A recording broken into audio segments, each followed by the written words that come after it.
Actuellement, une puissante mobilisation monte dans le pays, et plus particulièrement dans notre champ de la santé et de l'action sociale, pour la défense de notre système de retraite et contre la destruction de nos hôpitaux et de nos établissements médico-sociaux. Effectivement, cette crise est le résultat de choix stratégiques, politiques et désastreux qui nous ont conduits au bord du précipice. Certains, malheureusement, y ont laissé leur vie. Nous sommes donc sur un niveau de gravité rarement atteint. Le point le plus saillant, ça a été la tarification à l'activité qui a été mise en place en 2004.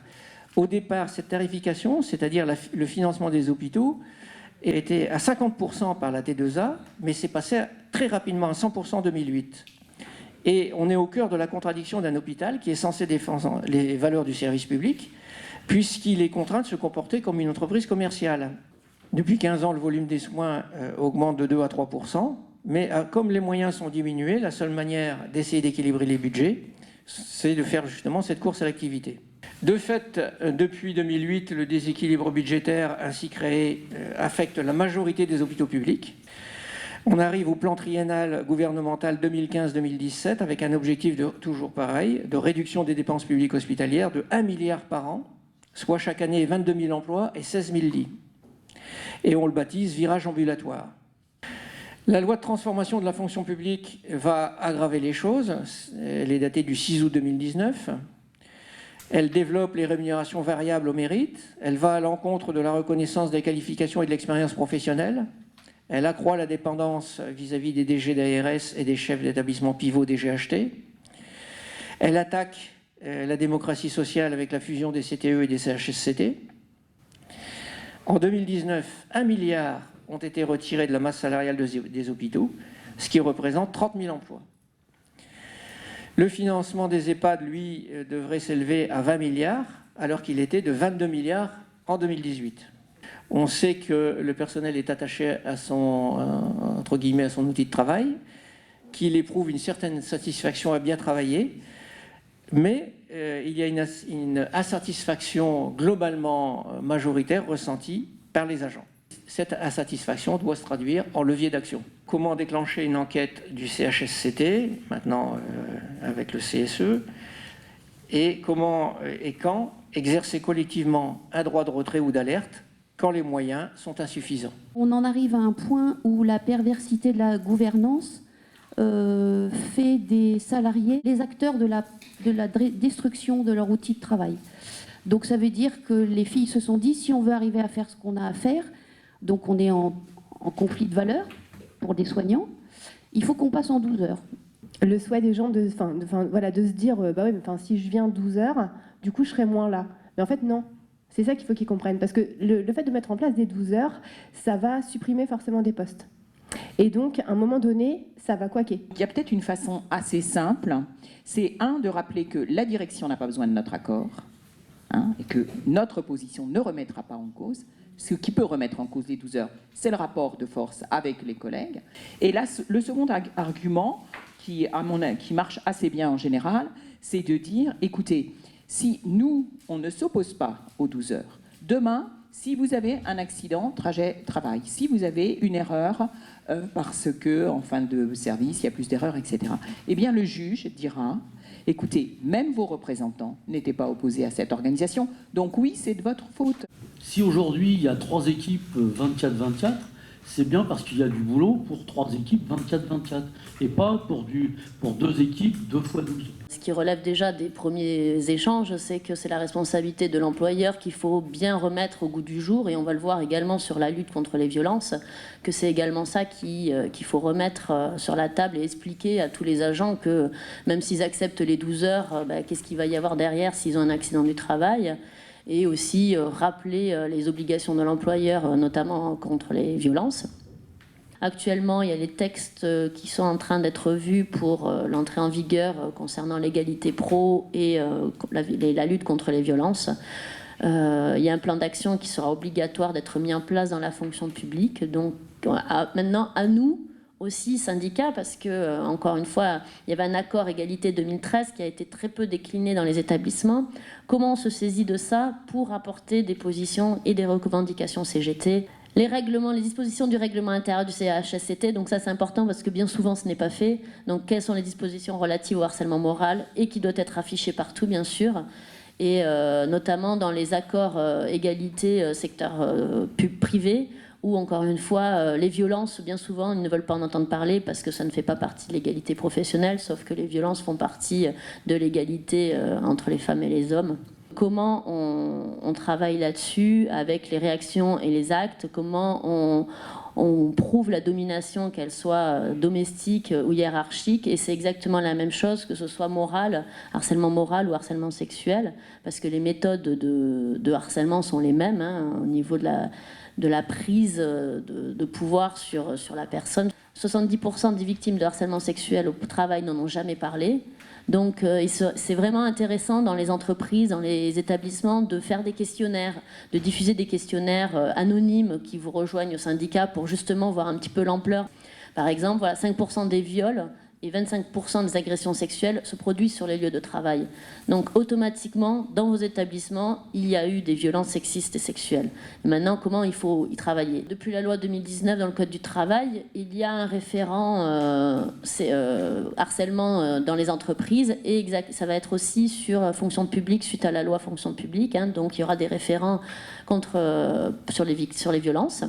Il est important d'orienter les agents qui ont été victimes vers la médecine du travail, et pour avoir une reconnaissance accident du travail, notamment dans la fonction publique, il y a les passages en commission de réforme si ce n'est pas validé par l'établissement, et donc vraiment insister sur ces points-là pour orienter et travailler en lien avec les médecins du travail. Le rôle du syndicat, c'est bien le soutien de la salariée dans un premier temps.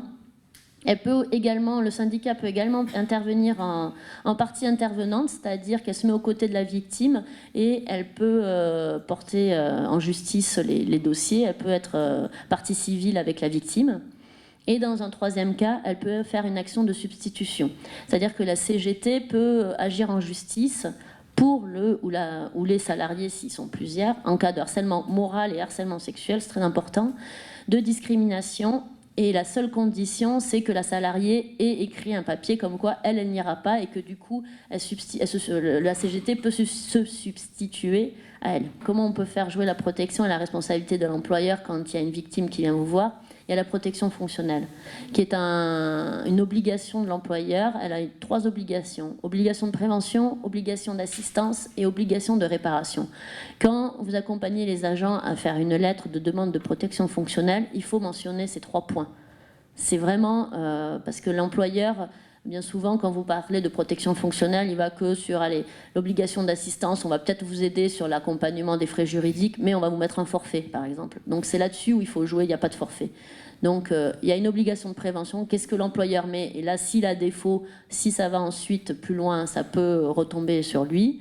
L'obligation d'assistance prise en charge et obligation de réparation. Qu'est-ce que l'administration fait pour réparer et accompagner ensuite la victime? On a toute une série de ressorts qui permettent de se dire, là concrètement, il y a des obligations légales. Un syndicat, même sans être spécialiste de la thématique, peut se dire au concret, est-ce que c'est appliqué dans mon établissement? On est quand même dans une période où on traverse une crise du syndicalisme, et de montrer qu'on a une utilité concrète qui fait bouger les lignes sur le terrain, ça fait vraiment partie des choses qui me semblent essentielles. Le principe de médiation s'applique maintenant en santé, à l'aide d'un décret du 30 août 2019, publié au journal officiel, un arrêté qui précise les modalités d'indemnisation des médiateurs. Alors, il s'agit de tenter, je prends le texte, tenter de trouver une solution à un différend entre un ou plusieurs salariés de l'hôpital, opposés entre eux ou à leur hiérarchie. Le dispositif infrajudiciaire de la médiation, et selon nous, notre constat, c'est que c'est l'impunité des harceleurs. On n'a jamais vu un harceleur récusé en public dans le système de médiation. Jamais, jusqu'à présent. Et le système, il existe depuis 2 ans avant le décret de 2019. La sécurité juridique des directeurs, on n'a jamais vu publiquement un directeur désavoué, etc. Mais, et la PHP en est l'exemple, on voit le directeur de Pompidou, la directrice, être mise à l'écart après le suicide de Jean-Louis Ménien. C'est peut-être un des éléments, c'est que les affaires sortent des murs de l'hôpital et ça induit un poids supplémentaire sur le directeur. l'exfiltration de la victime n'est pas son choix, à condition qu'il existe des postes financés vacants, donc il est hors de question de reconnaître des droits aux victimes. D'accord ? Il faut des postes financés vacants. Grosso modo, un gynéco ou un psychiatre, ça se passe mieux, un addictologue, ça se passe mieux que s'il s'agit d'un pédiatre, d'une spécialité qui est déjà pas mal représentée. Au point de vue institutionnel, le projet de loi prévoit, Ophélie l'a dit, un correspondant harcèlement sexuel dans le CSE, mais c'est uniquement optionnel pour harcèlement moral.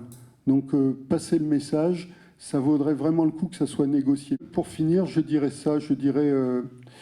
on a la mission, peut-être partagée avec les juristes, de changer le référentiel. Moi, j'attends beaucoup de la jurisprudence France Télécom, parce qu'il y a un choc entre l'aspect managérial et l'aspect droit à la dignité. Et on est au centre d'adapter le travail à l'homme, on est au centre de convergence sociale, et de tout cela, on se souvient que c'est sous l'égide de l'ARS qui note les directeurs. Et moi, je traduis ça en langage, se défaire de l'emprise du capital. Ce nouveau management gestionnaire qui trace, on dit ce qu'on fait et on fait ce qu'on dit, etc. En fait, on fait encore moins puisqu'on est moins après les malades. Il y a une dégradation des conditions de travail des soignants, on fait de la mobilité, on fait de la suppression des temps de chevauchement. Bon, le travail d'équipe manque et les accidents augmentent. Il y avait des CHSCT qui soulevaient des problèmes, mais on ne laissait pas trop aller loin, hein. Il ne fallait pas creuser. D'ailleurs, ça n'a pas eu l'efficacité qu'on aurait aimé. Mais le mieux, c'est au moins, on casse le thermomètre. Donc, ce n'est pas la peine de dire qu'on a un CHSCT si on ne commence pas par l'analyse des accidents survenus depuis la dernière réunion et qu'est-ce qu'on va faire pour les éviter. Et si on n'a pas, normalement, on devrait avoir un sous-groupe spécial où il y a un représentant de l'employeur et un représentant des salariés au minimum, ça du travail ou autre, pour aller enquêter dans les 15 jours d'un accident. C'est-à-dire qu'on devrait faire une enquête pour tout accident qui pourrait être grave. Grave, c'est qui peut entraîner 15 jours d'arrêt. Et on doit le faire dans les 15 jours. Donc, dès qu'on pense que ça peut entraîner 15 jours d'arrêt, il doit y avoir un groupe qui se précipite pour enquêter. Où est-ce qu'on fait ça? Où? Mais c'est la loi. En France, dans les métiers du truc de l'INSERM des causes de décès, eh bien, c'est santé et action sociale où vous avez le plus de décès par suicide, c'est-à-dire que 1,37, donc 37% de plus que la base de référence. L'espérance de vie d'une infirmière est 78 ans, soit 7 ans de moins qu'une femme en France, bon Dieu. Bon Dieu, quand même. Vous voyez ce que je veux dire? Si on veut faire des bonnes enquêtes sur les problèmes de cancer, je veux dire, vous avez la plus grande base de données au monde d'exposés de témoins. Les gens qui partent à la retraite et qui ont travaillé au bloc opératoire, inhalant des anesthésiques, les gens qui ont été exposés. Vous les avez, ceux qui ont travaillé de nuit, vous savez leur carrière. Nous, on doit, dans chaque lieu où on trouve qu'il y a un désaccord sur le fait que ça va être génial de faire du 2 x 12 heures ou de faire de la réorganisation de la polyvalence, on dit, écoutez, observons si la qualité des soins y est et si les personnes s'y retrouvent en étant soutenues par les autres, en pouvant dire les choses difficiles qu'ils ont vécues et améliorer leur qualité des soins, est-ce qu'il y a, est-ce qu'il n'y a pas. Mais c'est vraiment une gestion totalement aberrante, mais c'est un dogme. Le rouleau compresseur est basé à la polyvalence, est basé à la suppression des temps de chevauchement, et le DRH, qui est là pour 2 ans ou 3 ans, il a économisé un peu de budget. Mais en fait, à 5 ans, on a perdu des soignants qui sont partis, on a eu des erreurs avec des procédures, on a eu des soignants découragés, des plaintes de malades, et des arrêts maladie, et des arrêts maladie et ces problèmes d'invalidité de gens qui sont beaucoup pour la santé mentale quand même. Donc c'est catastrophiquement en termes budgétaires, mais il faut mettre ça en lien. Et la CGT, c'est quand même le syndicat qui peut le plus exiger de mettre en lien. On peut combattre la machine à broyer en montrant qu'elle va à l'inverse de ce qui est efficace. D'autres pays ont montré que quand on refaisait du travail d'équipe, avec team building, c'est-à-dire construction du collectif, avec du temps pour se parler, du temps pour ça, et de l'aide pour ça, eh bien on avait une réduction des événements indésirables. Il y a des trucs sur la réduction de la mortalité des malades quand même. Vraiment. Bon, mais merci beaucoup, Madeleine.